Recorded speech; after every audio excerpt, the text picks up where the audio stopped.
여러분, 건설사 줄도산, 제가 여러분들에게 몇 번에 걸쳐서 지금 이야기를 하고 있습니다. 그런데 상황이 점점 나빠져요. 뭔가 정부의 대책도 나오고 또 건설사들이 자구 노력을 하고 있기는 하지만 지표로 보면요, 점점 더 나쁜 지표가 속속 나오고 있습니다. 그래서 이대로 가면 내년 상반기에 건설사들이 줄도산할 수 있다, 뭐 이런 얘기가 아주 쉽게 나옵니다. 왜냐고요? 오늘 새롭게 나온 지표를 보면 말입니다. 여러분, 이거 한번 보세요. 전년 대비 3분기 공사 손실 충당 부채 증가율입니다. 32.09%나 늘어났습니다. 이것은 여러분,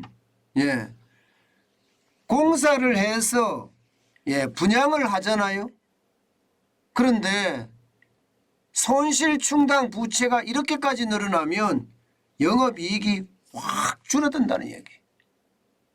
그도 그럴 것이 말입니다. 여러분도 알다시피 원자재 가격 장난 아니게 올랐습니다. 뭐 시멘트부터 시작해서 뭐 철근이라든가 혹은 뭐 목재라든가 안 오른 게 없잖아요. 여기에다가 여러분, 인건비는 또 어떡합니까?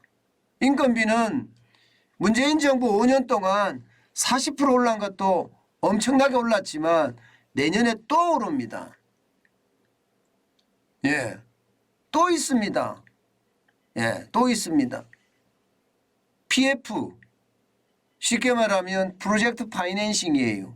사업장 단위로, 이게 건설이라는 게 어마어마한 자금이 필요하니까 대출을 받습니다. 그런데 이 대출이 만만치가 않아요. 채권 시장에서 나머지는 좀 안정이 돼 간다 하지만 이게 자산 유동화 기업보험이라고 해야 되나요? ABCP라는 것은 아직도 어렵습니다. 그런 상황을 고려해 보면 지금 공사 손실 충당 부채가 32.09% 늘어난다는 것, 이것은 어쩌면요, 건설사들의 이익이 줄어들어서 결국은 말입니다, 인건비를 제대로 못 주는 최악의 상황이 될 수가 있다는 뜻입니다. 그런데 더 충격적인 것은요, 화물연대 파업 때문에 건설사는 또 한 번 충격을 지금 받고 있습니다. 이게 기본적으로 단가가 올라가는 것은 당연하고요. 게다가 말입니다, 제때 공급이 안 돼서 공사에 차질까지 생기고 있어요. 그러니 공사 손실 충당 부채는 점점 증가하겠죠. 지금은 화물연대 파업이 잦아들었다고는 하지만 이제 뭐 백기투항을 했으니까요. 그래도 현장에는요, 아직 그 여파가 남아서 기업들에게 굉장히 아픔을 주고 있다고 합니다. 여러분, 진짜 공사 손실 충당 부채 32.09% 늘어난 것, 이게 여러분 퍼센테이지로 보니까 굉장히 높다, 이것도 높다고 생각이 드는데 금액으로 보면 여러분 난리 납니다. 보세요. 금액으로 보면 2021년 3분기에는 8,290억이었습니다. 그런데 2022년 3분기에는 1조예요. 1조 950억 원입니다. 뭐 1조 1,000억이라는 이야기죠. 엄청나죠. 그러니까 늘은 금액이 2,660억 원이나 늘었잖아요. 그러니 공사 손실 충당 부채가 32.09% 늘어났다는 것 틀린 말이 아닙니다. 그러니 기업들이 지금 상황이 어렵다 이렇게 이야기할 수 있는 거잖아요. 공사 손실 충당 부채가 이렇게 들어가니까요, 기업들의 현금 흐름이 엄청나게 나빠졌습니다. 건설사들의 말입니다. 한번 보실래요? 지금 보시면 충격적입니다. 2021년 1월부터 시작해서 9월까지 1분기에서 3분기까지 2조 7,050억 원의 현금 흐름이 있었습니다. 그런데 올해 1월부터 9월까지 현금 흐름이 꽉 막혔습니다. 1조 8,033억 원의 마이너스입니다. 그러면 작년하고 대비해 보면 적어도 말입니다. 5조가량이 지금 자금이 없다는 거잖아요. 5조가량이. 늘어나지도 못했을 뿐만 아니라 오히려 줄어들었으니까 거기에 대한 현금 흐름은 최악이 돼 간다는 거잖아요.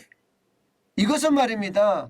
줄폐업이 올 수밖에 없는 그런 현상이다. 이렇게 이야기할 수가 있습니다. 게다가 여러분 밑에 설명을 잠깐 보시면 3분기 실적을 공시한 건설사 25곳의 액수를 합한 거라고 되어 있습니다.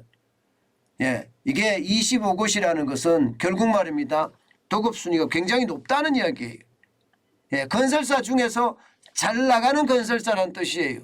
이런 잘 나가는 건설사에도 현금 흐름이 이 정도가 된다는 건 여러분 그만큼 말입니다. 어려워지고 있다는 이야기입니다. 실제로 말입니다. 25개 건설사 중에 18곳 그러니까 72%입니다.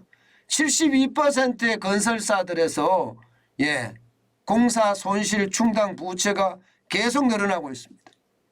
뭐 삼성물산이라고 해서 안 늘어날까요? 삼성물산도 작년 3분기엔 776억 원에서요. 올해 9월 말까지는 1144억 원입니다. 47.4% 늘어났습니다. GS건설 도급순위 5위거든요. 마찬가지입니다. 514억 원에서요. 1067억 원으로 지금 늘어났고요. 롯데건설 위험하다고 하는 롯데건설 말입니다. 여기는 공사 손실 충당 부채가 작년 3분기에는 166억 원이었는데 올해 3분기에는 703억 원으로 왕창 늘었습니다. 그러니 기업들 입장에서는 지금 어쩌면 말입니다. 난리 났다는 말이 틀리지 않아요. 그런데 문제는요. 분양까지 이상합니다. 분양까지. 이 분양이라도 좋아야 되잖아요. 여러분 보시다시피 지금 분양이 아주 나빠졌습니다. 당장 말입니다. 당장 서울의 둔촌 주공아파트 이거 재건축해서 분양을 했잖아요. 최종 청약률이 9대1 정도밖에 안 됩니다. 9대1. 지금 9.3대 1로 떨어졌죠. 작년만 하더라도 163.8대 1이었습니다. 지금 이 정도면 뭐 최악으로 떨어진 거죠. 지방도 마찬가지입니다. 지방도 14대 1에서 8.5대 1로 떨어졌고요. 수도권은 30대 1에서 8.4대 1로 떨어졌고요. 전국도 19.3대 1에서 8.5대 1로 뚝 떨어졌습니다. 그러면 여러분 분양이 이렇다면요. 실제 계약을 할 때는 더 떨어진다는 이야기잖아요. 분양이 저조하잖아요. 그러면요. 나중에 실계약을 할 때는요. 계약자들이 분양을 받아놓고도 포기하는 경우가 있거든요. 지금 만약에 그렇게 됐을 때 상황이 어떻게 될까요? 이게 분양이 제대로 일어나지 않고 실계약자들이 많이 줄어든다면 건설사들은 진짜 어려워지거든요. 실제 말입니다. 인천 지역에서는요. 분양이 100% 됐는데 실계약이 말입니다. 30% 수준밖에 안 됐던 그런 분양 현장도 지금 나타나고 있거든요. 다시 말해서 실제 계약은 안 했다는 거예요. 그러니 상황이 어려워지는 건 당연합니다. 이러면 건설사들 입장에서는 자금 회수가 잘 안 됩니다. 자금 회수가. 그러면 PF 대출, 프로젝트 파이낸싱이라고 하는 PF 대출을 갚을 여력이 떨어집니다. 실제로도 말입니다. 분양이 경쟁률이 이렇게 뚝뚝 떨어지니까 미분양은 굉장히 많이 늘어나요. 미분양. 보실래요? 미분양 늘어나는 거 보세요. 이게 여러분 위기 때 수준은 아니에요. 이게 IMF나 혹은 글로벌 금융위기나 이때는 뭐 10만이 넘으니까 10만 채가 넘었으니까 이게 걱정할 수준은 아니라 이렇게 이야기하지만 여러분 10만 채 금방 넘게 생겼어요. 2022년 6월에 보세요. 전국에 27,910채였습니다. 10가구였어요. 그런데 10월에 지금 4개월 딱 지났나요? 4개월 만에 배가 됐습니다. 거의. 47,217 가구까지 늘었으니까 미분양이 굉장히 빠른 속도로 는다는 이야기 아니에요. 2020년만 하더라도 19,005가구였습니다. 2021년 12월만 하더라도 17,710가구였고요. 그런데 올 들어서 엄청나게 빨리 느는데 10월에는 급기야 47,217가구까지 늘었으니 이게 얼마나 심각한지 보이시죠? 실제 말입니다. 현장에서는 눈물의 분양 이런 말이 나와요. 눈물의 분양. 무슨 얘기냐? 분양이 다 안 되니까 현금 3천만 원을 주겠다. 그러면 분양 받아주라. 이렇게까지 이야기하는 마케팅까지 등장을 했습니다. 그러니 지금 시장의 어떤 분양 열기는 확 식었다고 이야기할 수도 있잖아요. 더더욱이 심각한 것은 수도권입니다. 수도권. 수도권에 미분양이 일어나는 거 보세요. 작년 12월까지만 하더라도 1,509가구였습니다. 그런데 지금은요 7,612가구예요. 무려 말입니다. 무려 4배가 넘게 늘어났습니다. 4배. 굉장히 빠른 속도로 늘죠. 그러니까 여러분 미분양이 늘어나면 늘어날수록 지금 건설사들의 위험 수치는 점점 높아진다고 이야기했는데 이게 점점 현실화돼 가는 느낌이죠. 제가 여러분들에게 건설사 줄도산이 일어난다. 아마 이 말을 제가 제일 먼저 썼을 거예요.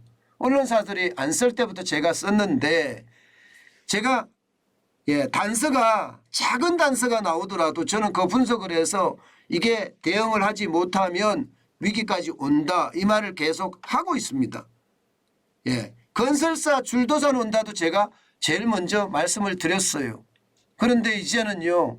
지수들이 점점 나빠지니까 언론사들도 줄도산 공포에 대해서 기사를 쓰기 시작했습니다. 그만큼 말입니다. 지금 상황이 어려워지고 있다는 이야기입니다. 이대로라면 줄도산이 날 수밖에 없다는 게 현실입니다. 게다가 보세요 여러분. 지금 주택건설 착공 실적이 급감하고 있죠. 완전히 폭감한다고도 이야기할 수가 있습니다. 보시는 것처럼 2019년만 하더라도 47만 8,900가구였습니다. 2021년에는 58만 3,700가구예요. 그런데 2022년은요. 물론 10월까지기는 해요. 그렇지만 33만 900가구밖에 안 됩니다. 이것은 10월 기준이잖아요. 11월, 12월은요. 11월은 좀 많을 수가 있어요. 그러나 12월은 없어요. 게다가 원자재 가격이 워낙 올라서 말입니다. 건설사들마다 착공 안 하려고 듭니다. 기왕이면 늦추자. 원자재 가격 내려갈 때까지 늦추자. 이렇게 이야기하는 데가 많습니다. 이자 비용 물겠다. 이자 비용 물겠다. 그렇지만 이게 얼마나 늦춰야 될지 모르겠다. 이렇게 생각을 할 수도 있겠지만요. 중요한 것은요. 착공을 미룬다는 것은요. 건설사들이 그만큼 말입니다. 제가 말했던 3중고, 4중고, 5중고 때문에 줄도산이 될 가능성이 굉장히 높아졌다는 이야기입니다. 여러분, 제가 여러분에게 늘 말씀을 드릴 때마다 이게 작은 단서가 시작됐을 때 그때가 건설사들의 PF, 프로젝트 파이낸싱이 어려워지고 있다. 그때 저는 건설사들의 어떤 상황이 나빠진다는 이야기를 여러분들에게 풀어드렸습니다. 그런데 그게 점점 현실화되고 있습니다. 게다가 이제 12월 말 결산법인 지나고 나면 어떻게 될지, 내년 3월 말 결산법인들 지나고 나면 어떻게 될지, 지금 상황은 굉장히 악화돼 가는 것도 현실입니다.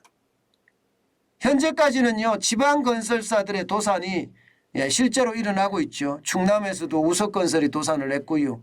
경남에서는요, 또 도급 순위가 굉장히 높은 그런 건설사들이 도산을 했습니다.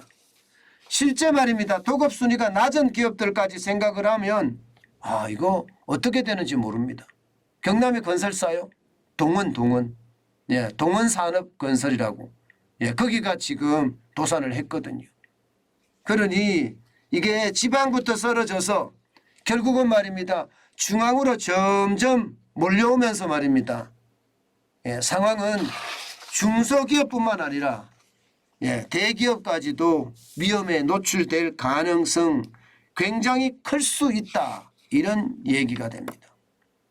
여러분, 예상했던 것보다가 건설사들의 어떤 도산 공포는요 더 커지는 것 같습니다.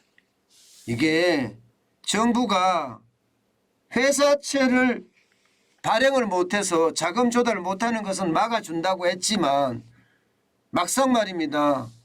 경제가 침체되니까 주택이 떨어지고 분양이 안 돼요.